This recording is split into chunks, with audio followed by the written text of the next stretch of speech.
믿음의 사람에게 주 안에서 이렇게 교제하고 주 안에서 이렇게 평안을 이렇게 말씀을 나눌 수 있는 것은 주님의 명령이기도 하지만 그 은혜 입은 사람은 그 고백을 참으로 기뻐하며 살 수 있어요. 그 삶이 자꾸 있어져야 우리가 믿음으로 산다고 하는 내 안에도 증거가 있고, 그 고백을 함께 나눌 때 상대방에도 그 평안과 또 축복이 이루어지는 줄 믿으시길 바라요. 요즘 코로나가 이제 많이 뭐라고 표현해야 될지 모르겠어요. 정부도 그렇고 많은 사람들의 이제는 생각 속에는 코로나 때문에 근심되고 염려된다 이런 생각보다는 그런 이후에 우리들의 마음이 굉장히 뭔가 충격도 받은 것 같기도 하지만 그거에 대한 후유증이 굉장히 많이 큰 것 같습니다. 그런 걸 보면 내가 어떤 상태구나, 어떤 마음이구나, 어떤 삶이구나 스스로 이렇게 진단도 할 수 있고 또 여러 가지 평가도 할 수 있을 거라고 생각이 돼요. 근데 저와 여러분들이 믿음의 사람이잖아요. 그러니까 믿음의 사람은 우리가 이런저런 환경이 문제가 아니고 내가 구원의 확신과 믿음을 가지고 하나님 앞에서 경외하고 사는 거예요. 하나님 앞에서 믿음 생활하고 사는 거예요. 그렇기 때문에 우리는 그 어떤 것보다도 하나님 안에서 산다고 하는 그 기쁨이나 즐거움을 가지고 살아야지, 목적이 물질이 되거나 사람이 되거나 또 명예가 된다면 그걸 이루고 나면 하나님 필요하지 않아요. 그래서 사람들은 하나님조차도 자기의 욕심을 채우려고 수단을 삼는 경우들이 얼마나 많은지 몰라요. 이거는 하나님 앞에 정말 무서운 심판이에요. 심판. 이건 최악의 하나님을 경외하는 게 아니라 하나님을 모독하는 거예요. 그러니까 하나님이 내 소원 따위 하나 이루려고 독생자를 죽이셨겠어요? 있을 수도 없는 일이에요. 그런데 우리는 그런 거 별로 중요하지 않아요. 나만 행복하고 나만 평안하고 나만 잘 되면 된다는 거 아니에요. 우리는 그런 자들이 되면 절대 안 돼요. 그런 생각과 마음으로 살면 절대 안 됩니다. 우리는 오늘의 목적도 주님이 되셔야 돼요. 우리의 삶의 소망도 주님이 되셔야 돼요. 우리의 모든 무의 삶의 의미도 주님이 되셔야 돼요. 그래야 주님으로 기뻐해야 내 고난도 환난도 고통도 이겨낼 수 있는 거예요. 빌립보서는 분명히 사도 바울을 통해서 이렇게 고백해요. 내게 능력 주시는 자 안에서 내가 모든 걸 할 수 있느니라. 참 귀한 고백 아닙니까? 그런 믿음을 우리 소유했으면 좋겠어요. 아멘. 많은 사회에 그리고 사람들이 기독교에 대해서 평가를 내리는 경우들이 종종 있어요. 근데 코로나 전과 코로나 이후에 이후라고 말씀드리는 건 아직 끝나지 않았지만 처음에 시작될 보다는 많이 지금으로 오면 그 이후라고 표현해도 되지 않을까 싶을 만큼 그런 상황이 됐는데, 코로나 전에 기독교인에 대한 평가를 이렇게 내렸어요. 뭐라고 그러냐면 호감도가 제일 천주교, 불교, 뭐 그 다음에 기독교인데 기독교가 어떤 데서 오면 제일 호감도가 떨어져요. 근데 반대로 이렇게 생각해보면 그들이 보지 못한 걸 생각해보면 뭐가 있냐면 거기에는 굉장히 구제나 또 선교나 이런 것들을 굉장히 많이 하는 종교라고 말하는 그런 종교가 바로 기독교거든요. 근데 사람들은 그거를 인정하지 않아요. 왜 그럴까? 좋은 일 많이 하면서, 많은 사람들에게 인정받을 만한 일 많이 하면서 왜 기독교가 호감도가 떨어질까? 제가 볼 때는 기독교가 문제가 있는 게 아니고 그 기독교에 함께 믿음 생활하고 있는 하나님을 경외해야 될 우리들이 하나님을 온전히 경외하지 않은 이유 때문에 사람들에게 저 사람이 믿는 하나님이라면 나 안 믿고 싶어. 저런 사람이 하나님을 예배하는 거라면 나 예배 안 하고 싶어. 그러니까 저 사람이 다니는 교회 나 안 다니고 싶다. 이런 생각이 들기 때문에 기독교에 대한 호감도가 많이 떨어진 것 같아요. 근데 이 코로나 이후에 기독교에 대한 평가를 이렇게 보면 이 조사한 기관들의 이야기를 들어오면요, 종합해 보면 결국 그거예요. 더 호감도가 떨어졌어요. 이걸 어떻게 해야 될까? 너무 안타깝잖아요. 목사님, 이 주일날 됐는데 여기 많은 분들이 오셔서 예배하는데 이것만 봐도 호감도가 좋은 거 아니에요? 그건 저와 여러분들이 얘기해요.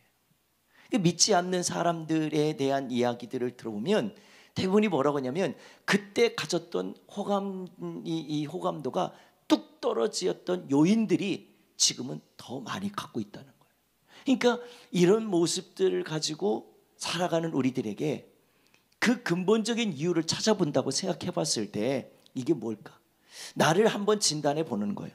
내가 스스로 진단하는 게 아니라 진짜 하나님 앞에서 나를 진단해 보는 거예요. 복음으로 나를 진단해 보는 거예요. 십자가의 능력으로 나를 진단해 보는 거예요. 그 진단의 결과가 세상이 말하는 진단의 결과가 똑같다면 당신은 지금 큰 문제예요. 멀게는 아니더라도 가장 가까이 있는 내 자녀들이 부모님 믿음 보면 내가 부모님처럼 신앙생활하고 싶지 않아요.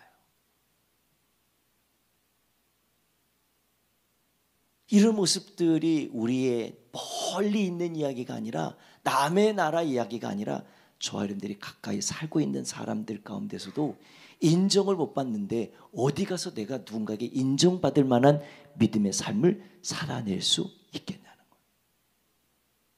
사도 바울은 요즘 우리가 주일을 통해서 계속 로마서를 함께 강의하면서 말씀을 나누고 있는데 이 로마서를 보면 이 복음으로 똘똘 뭉쳐진 이 경험된 사도 바울이 이 로마서를 통해서 우리 가운데 복음의 실제가 뭐냐, 복음의 내용이 뭐냐, 그 복음이 무엇이길래 저 사도 바울이 그토록 저렇게 복음을 전한다고 다니면서 자기가 믿던 유대교 이거 아이고 아니다, 자기가 갖고 있는 전통 아이고 아무것도 아니다, 자기가 갖고 있는 이런 조상 때부터 내려온 아브라함의 후손이다 이거 아니다, 나를 구원하고 나를 살게 하고 내 삶에 의미가 있게 하고 나를 영원한 천국이 있다는 사실을 믿고 오늘 믿음 생활하는 것은 바로 뭐예요? 예수 그리스도라는. 그러니까 복음의 실제는 예수 그리스도예요. 그러니까 복음이신 예수 그리스도가 빠져있는 기독교가 되니까 문제예요. 그것이 문제가 되니까 내가 자꾸 세상에서 이렇게 한 것 같고 기독교라고 하는 걸 포장을 해가지고 나를 드러내고 내 명예를 찾으려고 하니까 세상 사람들이 저런 사람이 다니는 교회라면 나 안 다녀, 저런 사람들이 믿는 기독교라면 나 그거 안 믿고 싶어, 이런 소리를 들을 만한 이유들을 자꾸 만들어내니까 기독교가 호감도가 떨어지는 거예요. 뭔가 좋은 일을 많이 하는데도 호감도가 떨어진다. 이건 비참한 노릇이에요. 너무 안타까운 일이에요. 예수 믿고 구원받은 기쁨은 모든 삶을 행복하게 합니다. 이 기쁨을 우리 안에 충만해야 돼요. 시편은 그런 고백을 해요. 내가 주님을 기뻐한다는 거예요. 뭐 한다고요? 주님을 기뻐한다는 거예요. 주님을 기뻐한다. 이게 무슨 의미냐면 거기엔 굉장히 많은 내용들이 압축되어 있어요. 내가 구원받은 것을 기뻐하고 내가 은혜 받은 것을 감사하고 거기에는 모든 하나님의 사랑과 은혜들이 충만하게 채워진 그 고백이기 때문에 그 주님을, 이게 다 어디서부터 오는 거예요? 내 노력이나 열심이나 의로움이 있는 게 아니라 주님이 주신 은혜 안에 있으니까 기뻐하는 거예요. 왜? 내가 힘들고 어려워도 주님이 나를 구원하신 것이 기쁘고 나를 사랑해 주신 것이 기쁘고, 이 기쁨이 있을 때 우리는 삶에 어떤 것이 나를 휘둘러 대지 않아요. 아무리 우리를 미혹한다 할지라도 그 미혹하는 것에 우리들이 미혹당하지가 않아요. 왜? 나를 구원하신 주님이 세상에 있지 않고 세상 권세에 있지 않고 오직 주님께 있기 때문에, 그때 주님을 기뻐하는 그 사람은요 오늘도 주님을 믿음으로 마음과 뜻과 힘을 다해서 오늘도 예배하는 거예요. 오늘도 찬양하는 거예요. 나의 등 뒤, 아까 그 찬양 너무 은혜가 됐잖아요. 주 안에 이 같이 하면 좋을 텐데 하에게 단 근심 있으랴. 아멘. 십자가 밑에 나아가 내 물 풀었네. 주님을 찬송하면서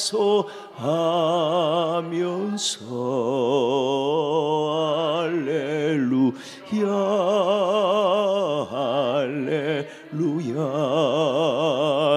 내 앞길 멀고 매도 나 주님만 따라가리. 아멘 아멘. 여러분들 이런 찬양할 때마다 그런 마음 들지 않으세요? 주님이 나와 함께 하시는구나. 이 은혜 하나면 사실 좀 표현을 이렇게 해볼게요. 충분하지 않은가요? 그 사람은 그냥 그 은혜 때문에 충분하고 주님이면 충분한 것 때문에 오늘도 그 삶을 세상 바라보지 않고 살아. 오직 주님 바라보고 그의 주신 은혜를 의지하고 오늘도 그렇게 살게 되는 줄 믿으시길 바라요. 오늘 본문의 12절부터 오늘 29절 마지막 절까지 있는 말씀의 내용을 제가 짧게 아주 엑기스만 오늘 함께 좀 이야기를 잠깐 해드리고 오늘 말씀을 더 깊이 있게 깨닫게 함께 나누도록 하겠습니다. 사실 사도 바울이 우리가 1장과 지난주 나눴던 1장 11절까지의 내용을 자세히 보면 이 세상 사람들이 왜 하나님을 마음에 두기 싫어하냐, 왜 하나님과 자꾸 원수가 되냐, 그리고 그 원수가 된 삶은 하나님을 기쁘시게 하기보다는 자기가 하고 싶은 대로 저녁대로 마음대로 사는 거예요.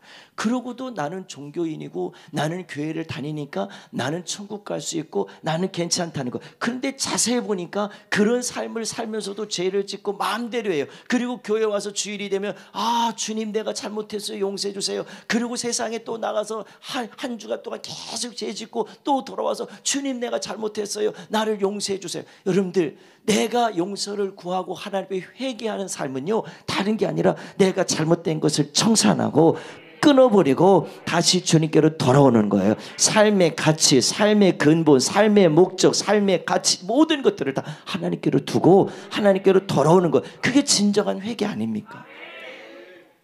우리는 예수님이 우리의 죄를 해결해 준다고 생각하니까 맨날 죄져도 생각한다는 이런 어처구니 없는 이런 생각과 마음을 갖고 살아가는 것이 있단 말이에요.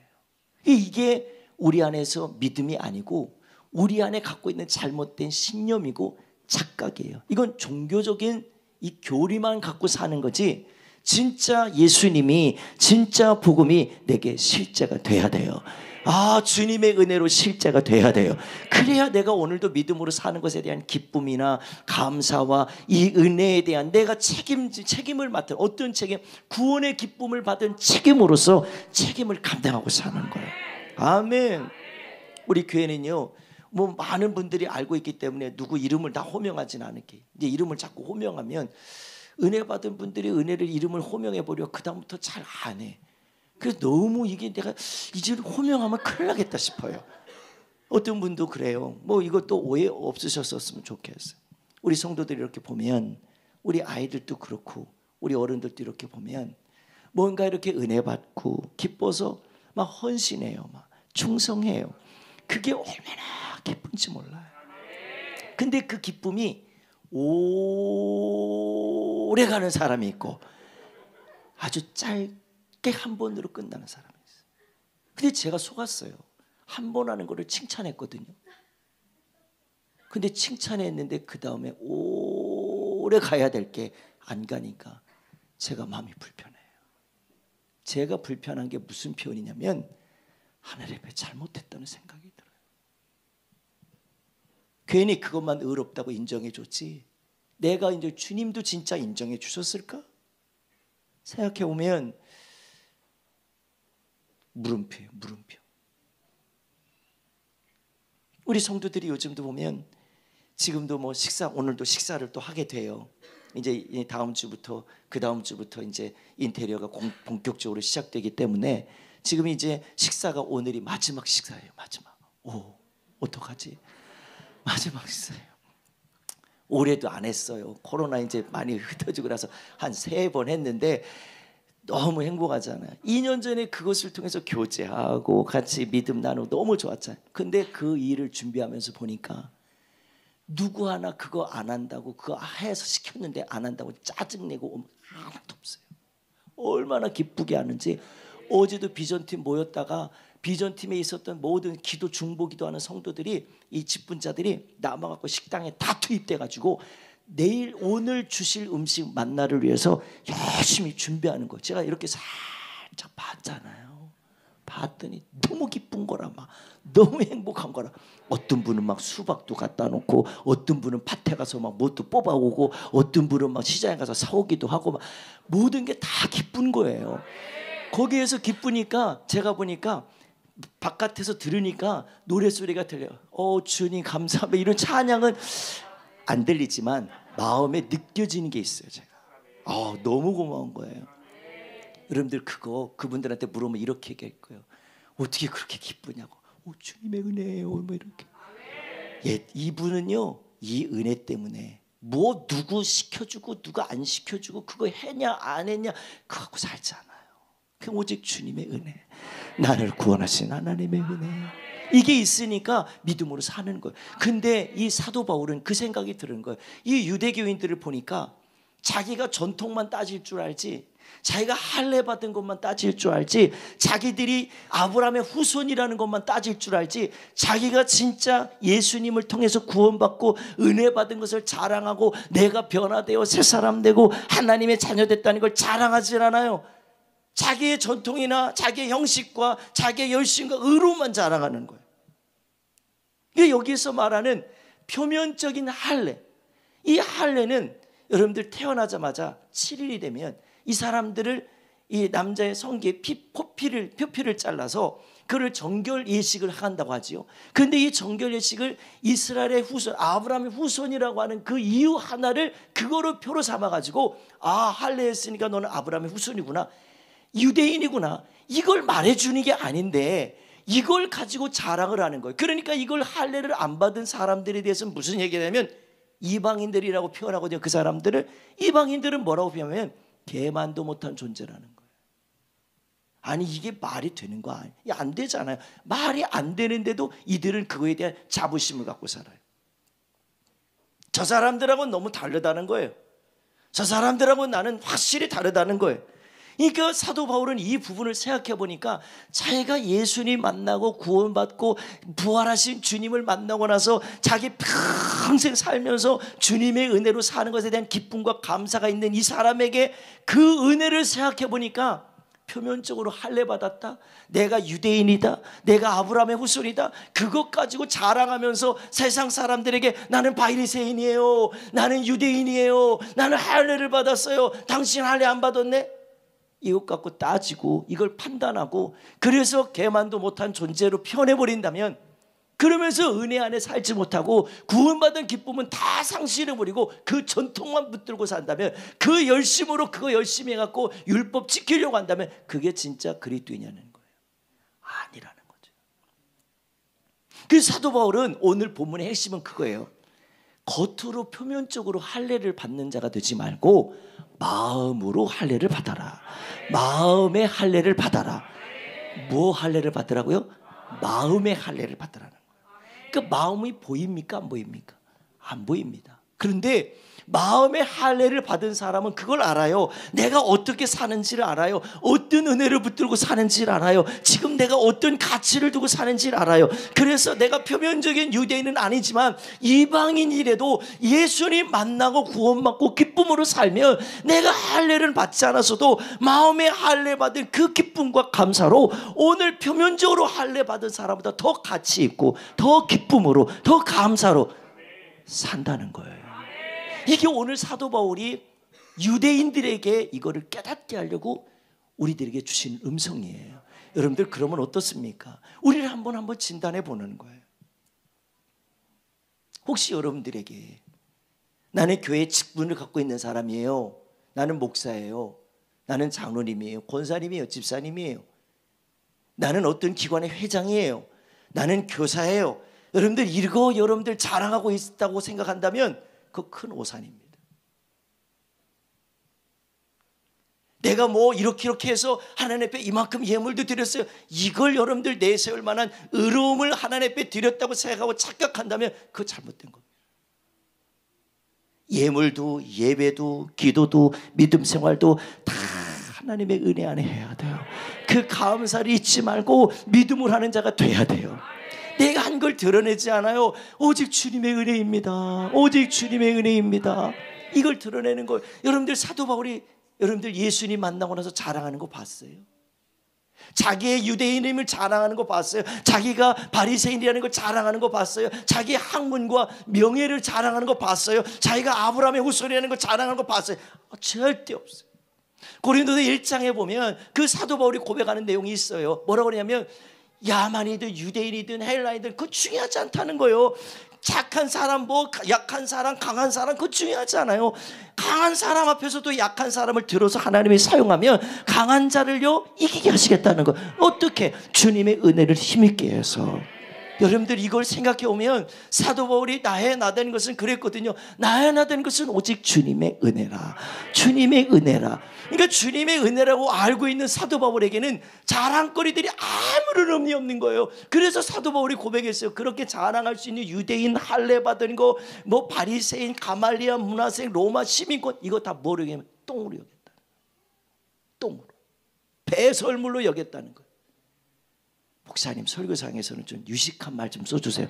똥이라고 하는 게 여러분들 배설물, 그거 배설물이라고 그렇게 꼭 굳이 표현하지 않아도 그 더러운 거 알잖아요. 그거 쓸모없는 거 알잖아요. 가치 없는 거 알잖아요. 사도 바울은 그런 것이 가치 없다고 여긴 거예요. 그러고 나니까 자기 마음속에 오직 내 안에 그리스도로 채우니까, 성령의 능력으로 채우니까 자기의 믿음의 삶에 대해서 얼마나 가치가 있고 능력이 있는지, 오늘도 주 안에서 내게 능력 주시는 자 안에서 힘이 있습니다. 이기는 능력이 생깁니다. 이러면서 사도 바울은 그 믿음의 삶을 산 거 아닙니까? 이걸 보면서 사도 바울은 그런 생각이 들었던 것 같아요. 유대인이기 때문에 특별한 하나님의 택함 받은 사람이라고 생각하니까 이들은 그것만 붙들고 할례 받은 것만 붙들고 사니까 하나님의 은혜에 대해서 알려하지 않고 복음이신 예수 그리스도 영원한 생명에 대해서 알려하지 않아요. 여러분들 우리 교회가 이걸 잘 깨닫고 믿음 생활 하셔야 될 게 뭐냐면, 우리가 믿음 생활을 엉뚱하게 하는 경우들이 많아요. 뭐 엉뚱하게 하냐면 교회만 잘 다니면 되는 거 아니래요. 아니요, 잘못된 거예요. 그렇다고 여러분들 교회 오지 말라는 얘기가 아니에요.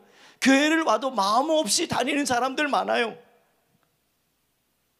진실한 마음 없이 찬양하고 진실한 마음 없이 기도하는 사람 많아요.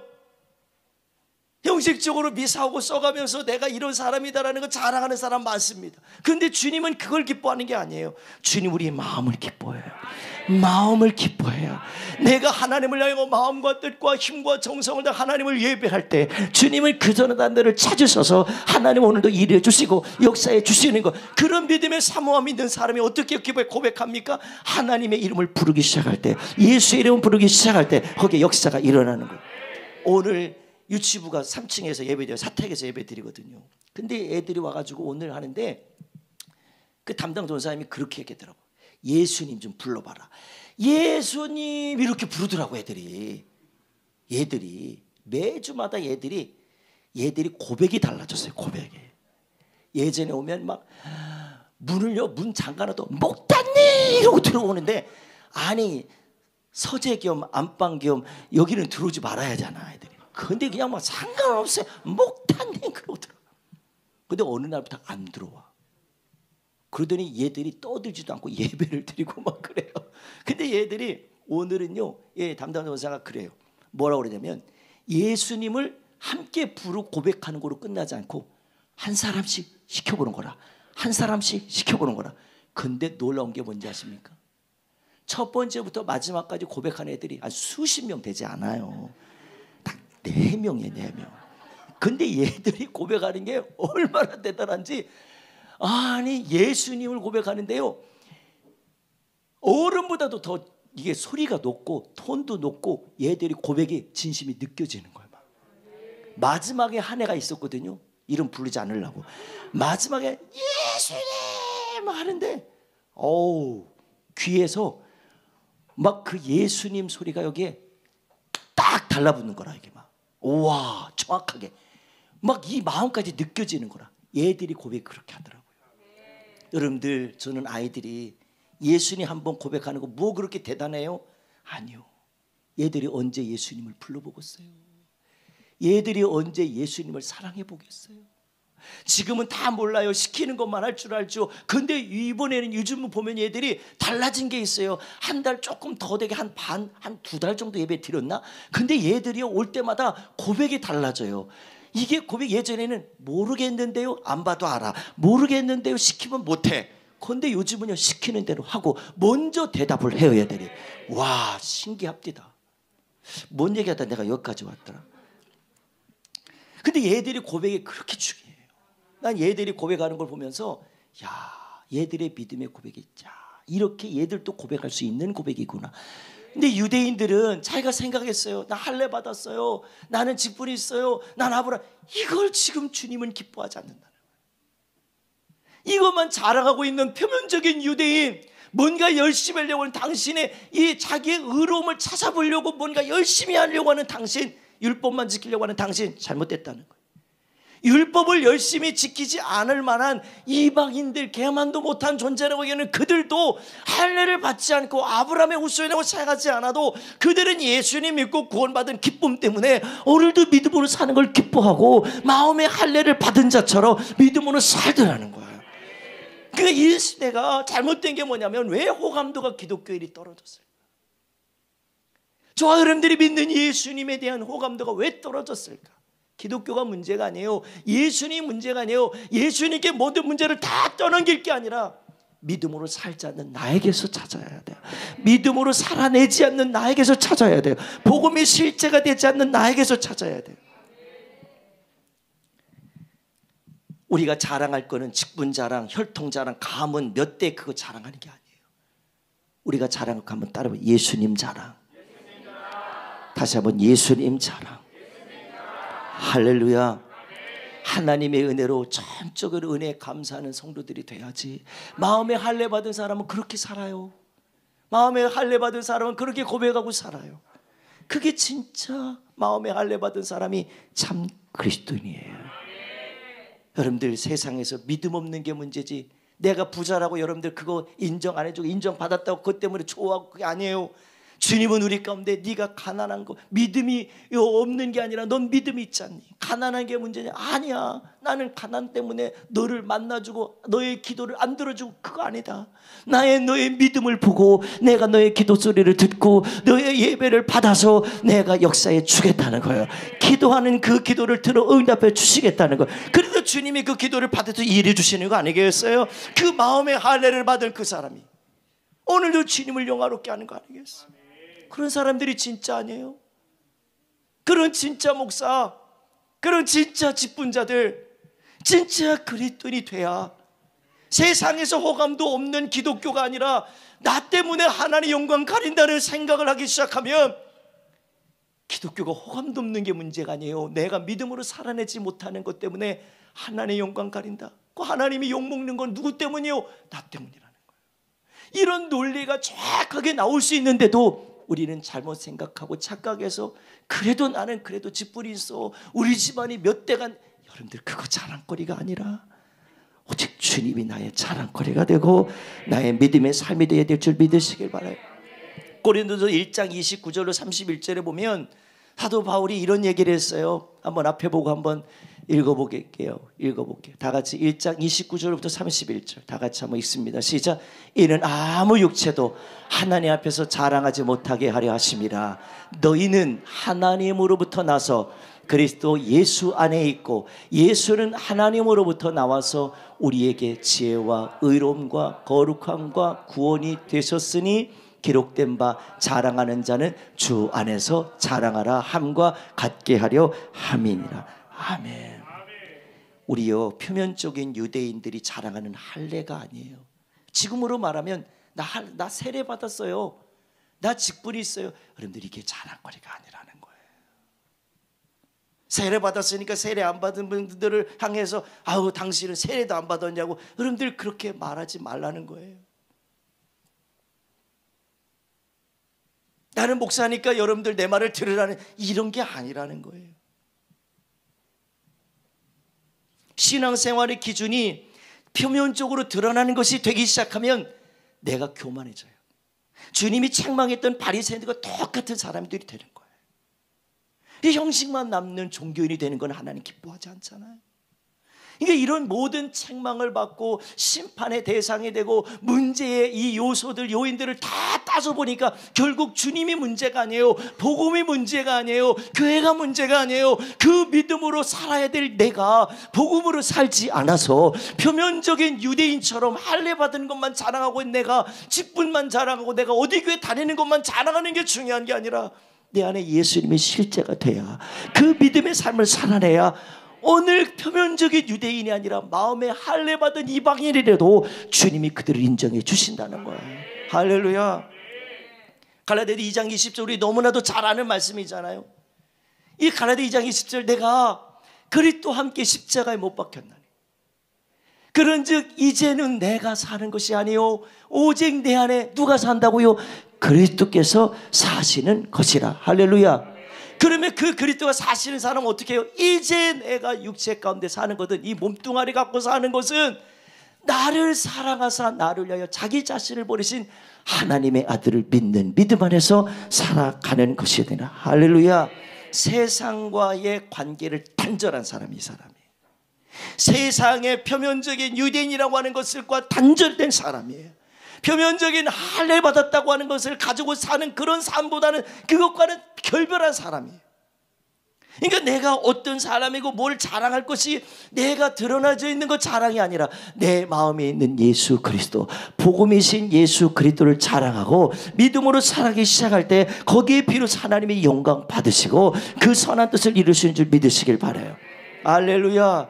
골로새서 2장에도 사도 바울은 또 이런 얘기를 했어요. 또 그 안에서 너희가 손으로 하지 아니한 할례를 받았으니, 이게 무슨 할례예요? 마음의 할례 받은 사람들이에요.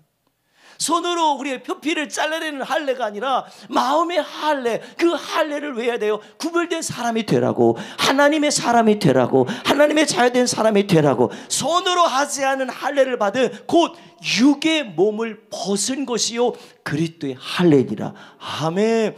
그러니까 그리스도가 내 안에 사시는 거예요. 그러니까 사도 바울은 이 복음의 관계가 확실하니까 세상의 것 붙들고 자기가 율법으로 바리새인으로 유대인으로 돌아가고 싶지가 않은 거예요. 그들이 사도 바울을 아무리 손가락질하고 욕되게 하고 죽이려고 별짓을 다 해도 그 사람은 지금 죽어도 여한이 없다는 거예요. 왜? 자기가 천국 갈 준비, 주님이 기뻐할 만한 믿음의 사람 돼 있거든요. 그건 목사가 평가하거나 인정해 주지 않아도 주님이 사도 바울을 인정해 주시는 거예요. 아멘. 저는 목회하다 보니까 제일 마음 아픈 사람들이 있어요. 그러니까 예수님 모르는 게 제일 마음이 아프지요. 근데 어떤 때 보면 불쌍한 사람이 있어요. 어떤 사람이 불쌍하냐면 믿음으로 잘 살다가 시험 든 사람이 있어요. 어느 날 그래요. 목사님, 우리 교회 목사님은 사랑도 없대요. 사랑도 없어요. 왜 그러냐고 그랬대요. 왜 시험 든 나한테 찾아와서 이렇게 위로도 해주고 좀 이렇게 하셔야지 왜 안 하냐는 거예요. 목회자가 뭔가 문제가 있어서 신방을 해야 될 일이 분명히 필요할 때가 있지요. 여러분들, 내가 시험 들은 거, 내가 믿음으로 살지 않아서 마귀에게 쓰임받고 사용되어진 것을 지금 위로할 게 문제가 아니에요. 목회자의 위로가 필요한 게 아니라 다시 복음으로 돌아와야 돼. 하나님께로 돌아와야 돼. 그가 해야 될 일은 오직 한 가지요. 하나님 앞에 통회하고 회개하고 자복해야 돼. 납작 엎드려서 하나님 앞에 주님 잘못했습니다. 이게 돼야 돼요. 요즘 왜 호감도가 떨어지는지 아십니까? 주일날이 됐는데 교회를 안 가네? 주일인데 교회를 안 가요. 공식적인 예배 시간인데 성도들이 교회를 안 가네? 주변에 믿지 않는 사람이 그러는 거예요. 가만 있어봐. 아이 뭐 무슨 일이 있어 왔는데 생각해 보니까 오늘 주일날 아니요? 예, 주일이요. 온라인 예배 드려도 돼. 그러고 끝내버리고, 그러고서 그냥 내가 믿음 지키고 있다고 그렇게 해서 지금 어떤 분, 저도 마스크를 벗었잖아요. 마스크 벗은 거에 대해서 뭐 크게 뭐 없으시죠? 네. 어떤 분이 그래요. 목사님, 저는 수포 면역자이기 때문에 목사님 저 걱정 안 해요 그러더라고. 저한테 참 고마운 말을 해주더라고. 목사님 걱정하지 마시라고. 자기는 수포 면역자니까 괜찮다. 그건 괜찮은 게 아니지. 본인이 그렇게 생각할 수 있다고 해서 다 그런 건 아니잖아요. 혹이라도 그렇지 않은 분들도 있잖아요. 근데 이 코로나가 많이 끝나가는데도 여전히 교회는 안 나가고 예배 안 드리고 그냥 가난한 성도로 살아요. 나 교회 안 가. 이러고 산단 말이에요. 그리고 유튜브를 의지해요. 그리고 본교회 교인들이 본교회 교회에서 영상 예배 드리는 거로 이렇게 예배 드리는 게 아니라 다른 교회 예배를 다 드려요. 그리고 교적은 로뎀교회에 있어. 이거 얼마나 문제입니까 이거. 목사님 복음으로 살면 저기 교회 가서 예배 드리든 여기 교회 가서 예배 드리든 뭐 그렇게 중요합니까? 아니요, 중요해요. 여러분들을 인도할 목자는 김종철 목사예요. 우리 로뎀교회에 소속된 제적부에 기록된 성도들은 김종철 목사가 목양을 해야 된단 말이에요. 근데 여러분들 다른 데 가서 난 이 교회 목사님 너무 좋아. 제가 알고 있는 어떤 목사님 한 분은요, 유튜브 조회수는 관두고 구독자가 8만이요 8만. 지금 12만 명으로 올라갔더라고요. 그분은 은퇴하셨어. 근데도 지금요 얼마나 대단한 활동을 하는지 몰라요. 저는 그런 거와 비교해서 지금 문제거리를 삼겠다는 게 아닙니다. 여러분들 내 영적인 관리를 해주고 싶어 할 때, 내가 지금 절대적으로 지금 하나님의 은혜가 필요할 때, 지금 누군가의 조언이 필요할 때, 권면이 필요할 때 여러분들 그분들이 나를 위해서 해줄 수 있을 것 같아요? 안 돼요. 우리 장로님 어머니 지난주에 하나님의 부르심을 받았어요. 주일날도 목사님 제가 병원에 입원해 있는데, 우리 어머니가 병원에 입원해 있는데 간호하신다는 거예요. 그리고서 며칠 있다가 많이 좋아지고 있다고. 우리 성도들 함께 많이 기도했잖아요. 그래서 며칠 있다가 화요일쯤인가 그때쯤 됐는데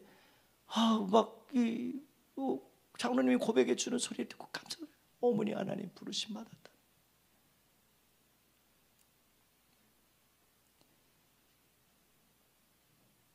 너무 편하게 이렇게 주무시는 것처럼 돌아가셨다더라고요.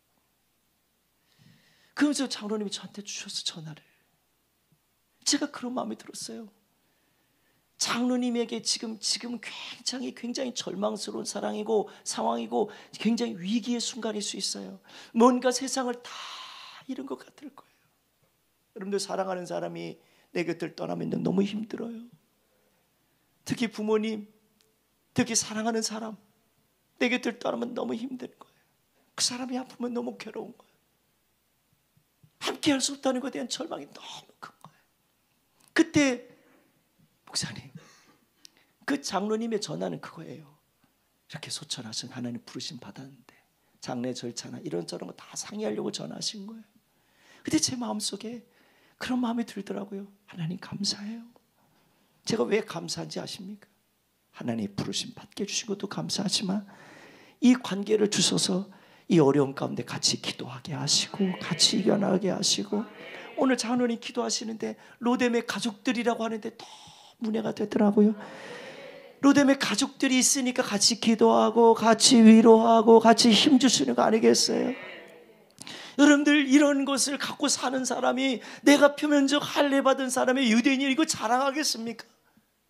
나에게 진짜 지금 필요한 게 뭔지를 아는 사람은요, 오늘 주님의 은혜 붙들어요. 주님의 사랑 붙드는 거. 왜? 그것이 나를 일으키게 하고 나를 이기게 하고 나를 위로하게 하는 분이 바로 주님이시기 때문이잖아요. 그 은혜를 갖고 사는 저 여러분들이 오늘도 살아갈 때 어떤 세상의 어떤 요건이나 조건들이, 수단이 나에게 아무리 어떤 것으로 미혹한다 할지라도 그것이 나를 이렇게 붙들고 나를 이게 아니잖아요. 우리가 오직 이길 수 있고 우리의 모든 삶을 회복할 수 있는 건, 위로받을 수 있는 건 뭐예요? 오직 주님의 은혜뿐이에요.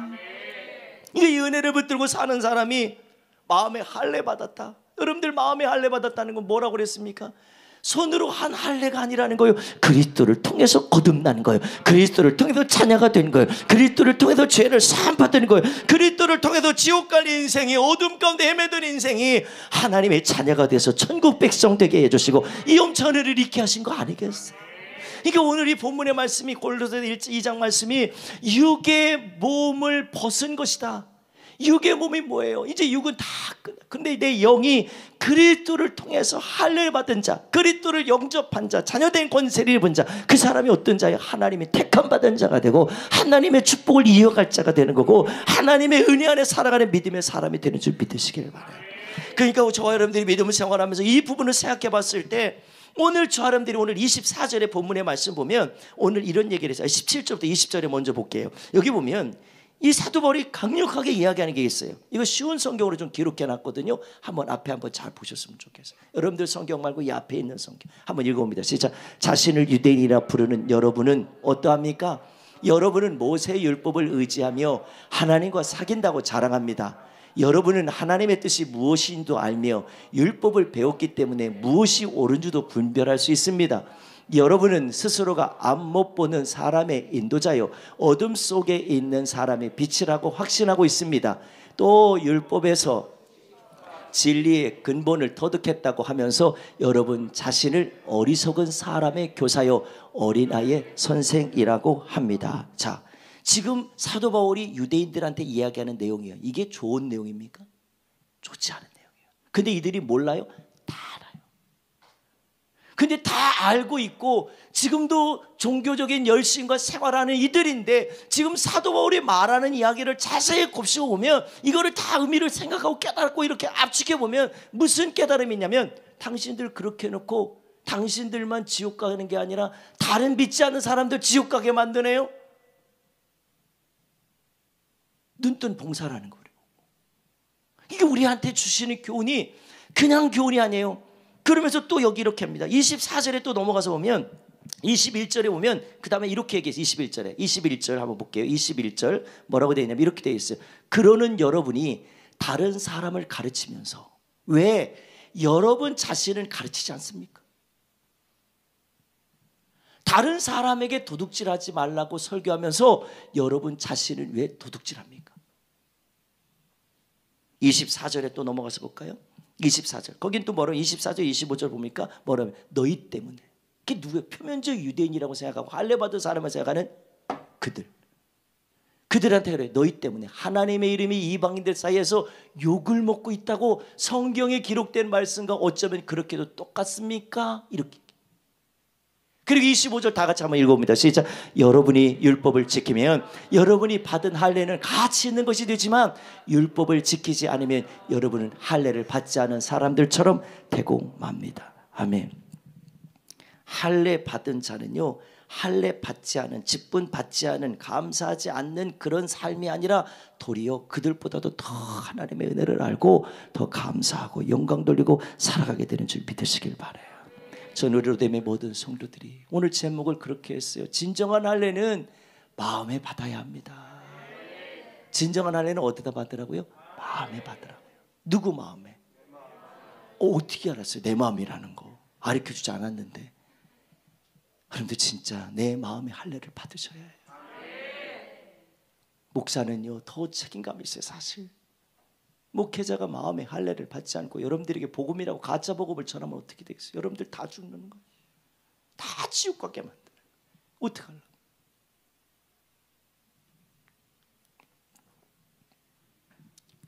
이런 사람들이 표면적 할례 유대인이라고 말해요. 그런데 진짜 주님이 원하는 것은 마음의 할례 받은 사람, 진정한 축복을 이어가는 사람이 누구냐면 마음의 할례를 받고 예수 그리스도를 나의 구주로 영접하고 그 믿음으로 사는 자들이에요.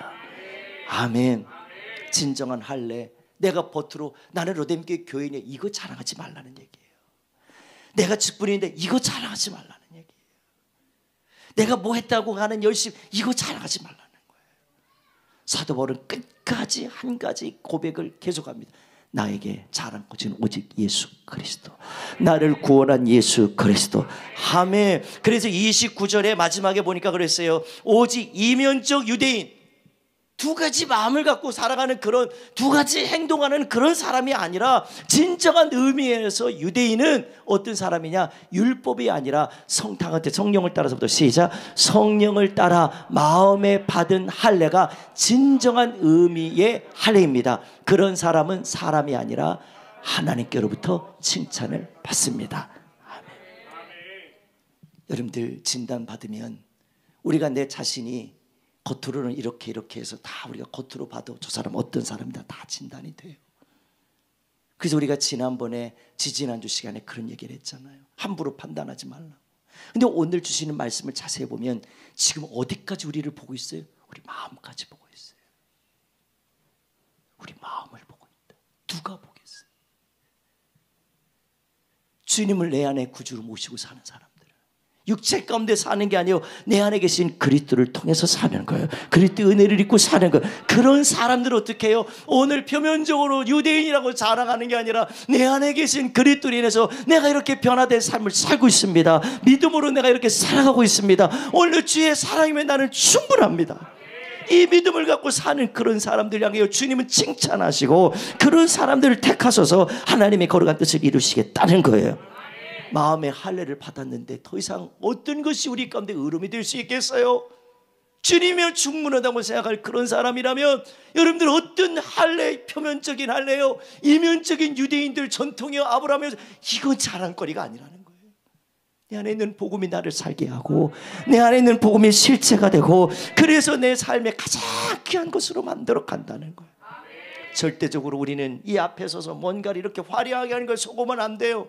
여기 앞에 나와서 뭔가 했다는 걸 자랑하면 안 돼요. 자랑 안 한다고 하지만 그러나 그 결과 열매를 보면 그 삶이 뭔지를 다 알아요. 우리는 진정으로 하나님 앞에 이 자리에 서는 것도 하나님의 은혜고요, 여기 앉아서 예배할 수 있는 것도 다 하나님의 은혜예요. 요즘엔 교회에 전화 오는 일이 많아요. 누구든지 전화를 몇 번씩 이렇게 일주일에도 몇 번씩 전화가 와요. 예배시 오늘 새벽 아침에도 예배 시간을 물어요. 몇 분이 또 전화가 왔어요. 근데 어떤 분은 목적이 하나야. 은혜 받기 위해서 예배 시간 물어보는 분도 있지만 어떤 분은요 선거 때문에 전화돼요. 예배 시간 몇 시인지 알아보고 그 시간대 와가지고 그 밑에서 선거운동하려고 오시는 분도 있어요.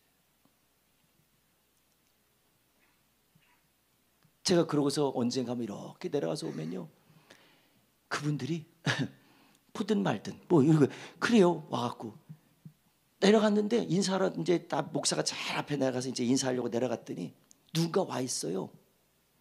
그랬더니 한참을 인사를 했죠. 근데 그 다음에 또 한 팀이 왔어. 근데 왔는데 이분들이 시간 맞춰서 온 거예요. 그날따라 예배가 조금 일찍 끝났네. 근데 왔는데 이 사람들이 다 간 상태에서 와서 기다리는 거예요. 이거 들고서 명함 하나 들고서 그러면서 저한테 묻는 거예요. 뭐라고 하냐면 예배 끝났어요? 묻더라고. 예 끝났습니다. 근데 왜 사람들이 안 나오냐는 거예요. 다 갔어요 그랬어요. 이 시간을 잘못한 걸 거예요. 그래서 내가 그 모습 보면서 야, 참 안타깝다, 불쌍하다 싶은 생각이 들어요. 그분들이 불쌍한 건 다른 게 아니에요. 이 마음에 주님 모시지 못하고 주님의 은혜를 모르고 사는 그 모습이 너무 안타까웠어요. 저는 어떤 정당 지도자도 아닙니다. 저는 그런 거에 관심 없어요. 그렇다고 나라를 위해서 기도 안 하냐고요? 기도합니다. 당진 땅을 위해서 기도 많이 합니다. 이 땅 어두워져 가고 죄악으로 가득해진 당진 땅을 위해서 기도 많이 합니다. 왜? 당진 땅 살아나야 돼요. 복음 130에서 140, 150년을 지금 가까이 하고 있는, 선교 150년을 가까이 하고 있는 지역이 당진이에요. 근데 지금 150여 년이 가까이 오고 있는 이 당진 땅에 교회 숫자는 많아지고 있는데 호감도가, 아니 예수 믿는 사람들의 삶이 온전하지 않아서 지금 욕을 많이 먹고 있어요.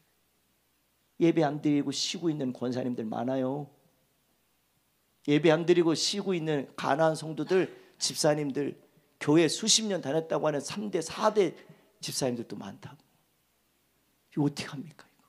그 사람들이 진짜 실제이신 주님이 삶에 이게 가장 내 중심에 내 안에 주인이 돼서 삶을 살고 있을까? 진단을 나한테 하지 말고, 삼사다에 하지 말고, 할례에 하지 말고, 교회 다니는 거에 하지 말고 내 안에 있는 그리스도를 통해서 나의 영적인 삶을 진단해 보셔야 돼요.